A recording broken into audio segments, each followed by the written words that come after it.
Publik berharap dibuat kaget dengan informasi yang disampaikan oleh Ahok soal dugaan korupsi di Pertamina. Namun justru Ahok yang mengaku dibuat kaget dengan banyaknya data yang dimiliki Kejaksaan Agung soal perkara pengadaan minyak mentah itu.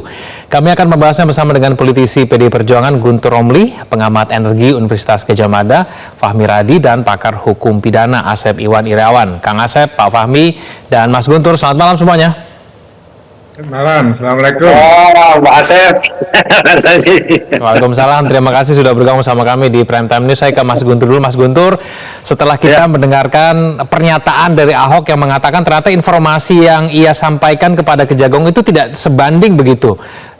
Tidak sebanding dengan informasi yang dimiliki Kejagung. Banyak yang tidak sedikit yang kecewa karena ekspektasi publik terhadap informasi yang dimiliki Ahok itu cukup tinggi.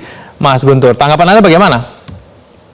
Ya, begini, kalau kita menyimak apa yang disampaikan Pak Ahok, ini kan beliau sudah memberikan keterangan resmi kepada penyidik ya di Kejaksaan Agung. Saya kira ini memiliki konsekuensi yang berbeda antara apa yang biasa disampaikan sebagai informasi yang bisa ke publik ya. Kalau udah ke penyidik, saya kira kalau kita mengerti pernah diperiksa oleh penyidik baik polisi atau kejaksaan, setelah itu kita memang mesti berhati-hati berbicara karena ranahnya itu sudah ke penyidikan. Dan kalau saya melihat ya apa yang disampaikan Pak Ahok juga terkait kejaksaan memiliki data lebih banyak, kalau saya boleh menduga, saya kira itu pada level yang teknis, pada level operasional ya. Kalau kita menyimak yang disampaikan Pak Ahok juga, bahwa kan beliau adalah komisaris utama di perusahaan holding. Nah sebenarnya ya kalau mau mengetahui yang detail, operasional dan teknis, mestinya itu kan yang dipanggil duluan itu kan komisaris utama di Patra Niaga, di subholdingnya itu. Nah sekarang kita kok memang mengherankan tiba-tiba langsung meloncat kepada Pak Ahok ya.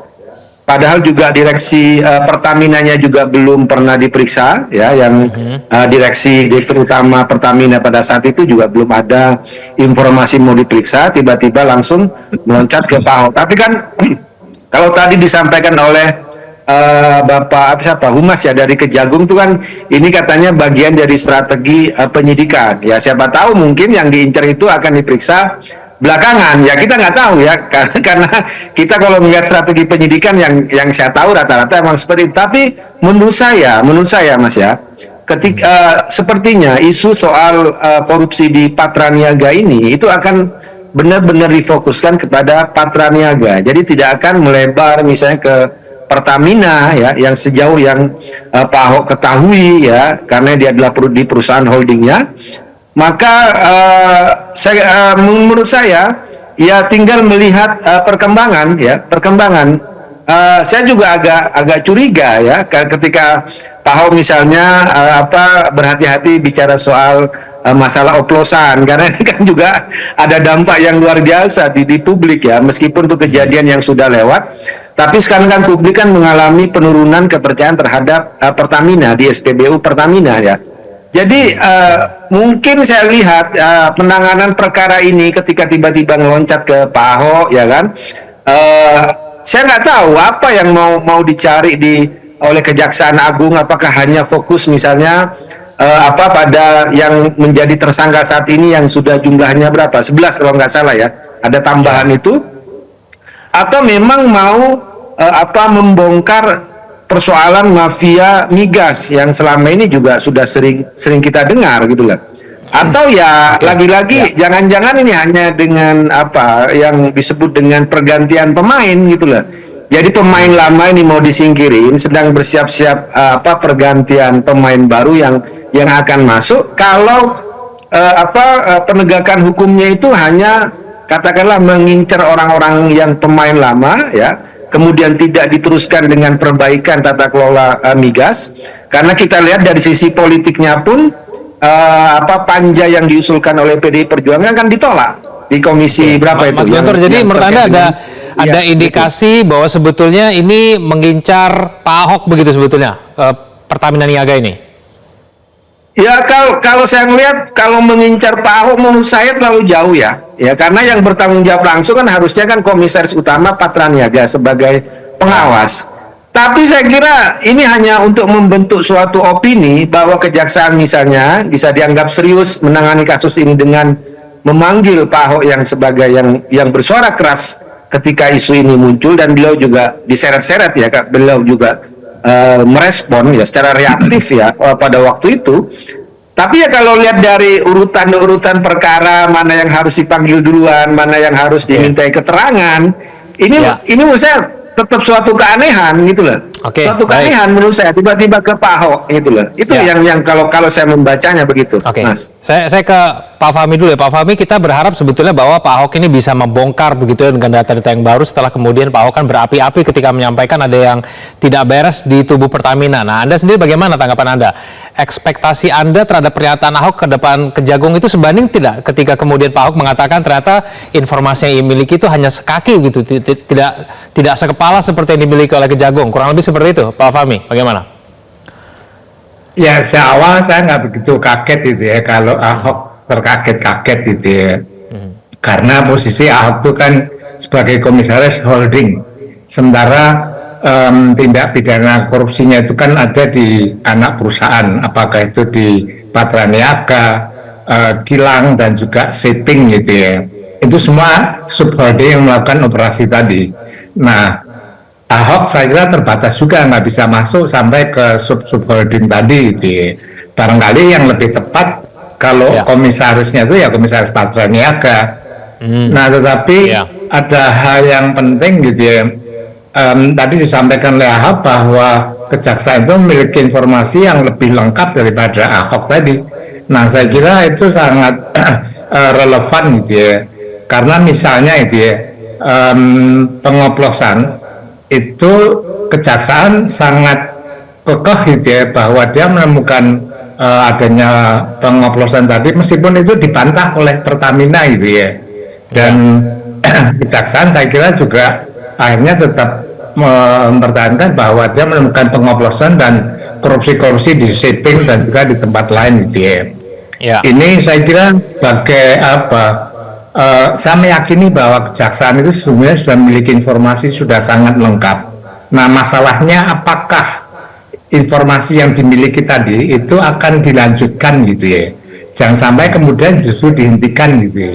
Karena pengalaman pada saat penanganan Petra, waktu itu saya sebagai salah satu anggota tim anti mafia migas gitu ya, ketuanya Faisal Basri. Jadi kita menemukan indikasi persis modusnya seperti itu gitu ya. Nah, kemudian kita laporkan juga ke KPK. Kemudian ada hasil audit forensik gitu ya dari perusahaan di Australia. Nah, kemudian pada saat itu menterinya Sudirman Said akan membawa hasil forensik tadi ke KPK, tetapi menurut Sudirman Said itu, dan ini valid gitu ya, bahwa Jokowi mencegahnya. Nah, sejak dicegah itu berhentilah semua kasus di Petra dan tidak ada satupun yang ditersangkakan. Nah, saya berharap saat ini ujian bagi Pak Prabowo itu ya. Jadi Pak Prabowo kalau bisa sangat mensupport, jangan menghentikan dan lanjutkan, siapapun yang terlibat ya harus harus diganjar secara hukum tadi. Sebab kalau ini dibiarkan maka kecurigaan Guntur tadi bahwa ini ganti permain itu bisa masuk akal juga itu ya. Apalagi sekarang misalnya yang menjadi Dirut dan Komut itu kan dari Gerindra gitu ya. Maka jangan salahkan juga publik mengatakan seperti itu. Tapi kalau Prabowo tidak cawe-cawe kemudian justru mendukung menindak siapapun gitu ya yang terlibat dalam jaringan terorganisir tadi, saya kira ini akan membantah bahwa ini hanya pergantian pemain itu. Oke, hanya pergantian pemain. Sebelum kita ke situ, saya bahas dulu ke Kang Asep ya. Kang Asep, pertanyaan kenapa kemudian kok Pak Ahok yang dipanggil duluan, bukan jajaran direksi dari Pertamina atau bahkan mungkin komisaris dari Pertamina Niaga? Menurut Anda kenapa? Ya, kita tidak bahas kasusnya ya, saya bahas formanya. Jadi ada Undang-Undang PT, itu Undang-Undang 40 tahun 2007. Di situ diatur semua PT tunduk kepada Undang-Undang PT 40 2007. Di pasal 108 ayat 1 disebutkan ya bahwa Dewan Komisaris melakukan pengawasan atas kebijakan pengurusan, jalannya pengurusan maupun perseroan dan usaha perseroan. Nah, 108 ini menunjuk 155 Undang-Undang PT. ya, ada tanggung jawab direksi dan atau dewan komisaris.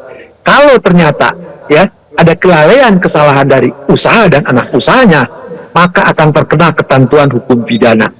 Ya kemungkinan diantaranya di KUHP pasal berapa? 392. Nah sekarang ada anak usaha yang sekarang di KUHP yang baru ada pasal 48 ya, jadi korporasi yang melakukan langkah yang dilakukan tapi tidak ada pengawasan dari komisaris, maka direktur dewan komisaris bertanggung jawab.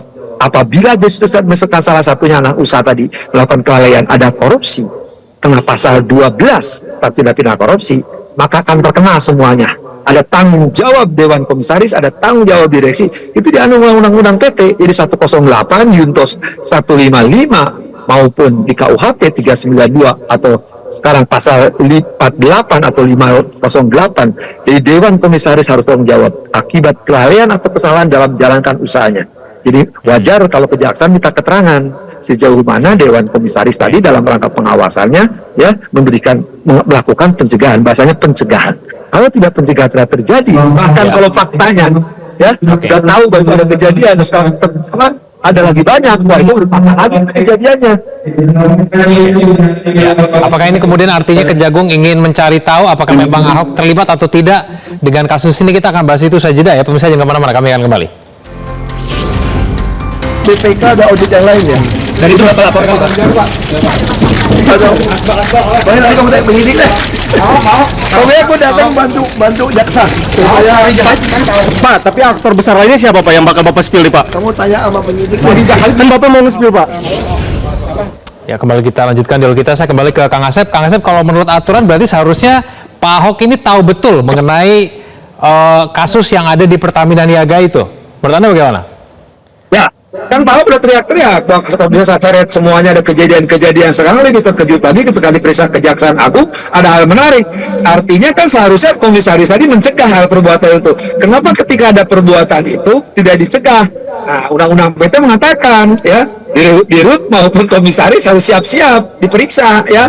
Kenapa kalau tahu kok diam saja gitu? Aturannya diatur di KUHP pidana, apalagi sekarang anak usaha dalam usahanya itu terbukti kan yang 9 orang ini melakukan perbuatan korupsi. Artinya bisa pasal penyertaan nanti akan mengalir kemana-mana. Nah direksinya entah komisaris terus bertanggung jawab ya, karena jelas dia tahu kenapa tidak dicegah. Aturan KUHP harus dicegah, sebagai komisaris harus memberikan nasihat. Oke, Pak Fahmi, kalau kita melihat mengenai konstruksi kasusnya kan ini pemain yang disebut-sebutkan dia lagi kurang lebih seperti itu ya. Ini kira-kira menurut Anda ada keyakinan tidak bahwa tersangkanya ini akan bertambah, tidak hanya 9 tapi akan bertambah, dan bahkan dengan keterangan Pak Ahok ini akan memberi manfaat dalam pengungkapan kasus ini, Pak Fahmi? Ya, kalau dibanding Petra kemarin dia ya lebih maju itu ya. Zaman Petra itu Reza Alif tidak terendus sama sekali, tidak ada alat bukti sama sekali. Nah sekarang lumayan lah anaknya yang ketangkap dengan 9 yang tertangkap itu gitu ya. Nah kemudian apakah ada peran orang lain gitu ya? Saya menduga itu di kementerian itu ya. Ya barangkali Erick Thohir kan ikut mempunyai kontribusi dalam pengangkatan direksi di Patra Niaga, dan konon itu alumni dari Petra gitu.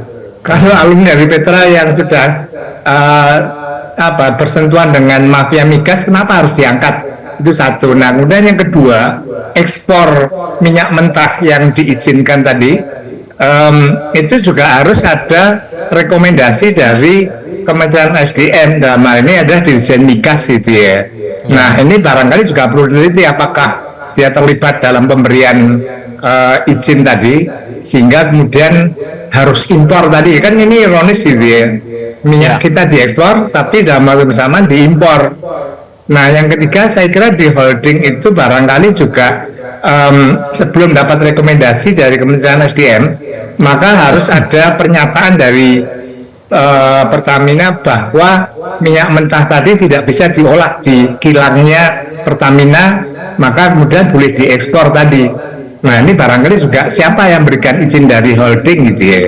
Saya kira masih banyak pihak-pihak yang harus dilacak tadi keterlibatannya, dan saya sangat berharap gitu ya Presiden Prabowo itu benar-benar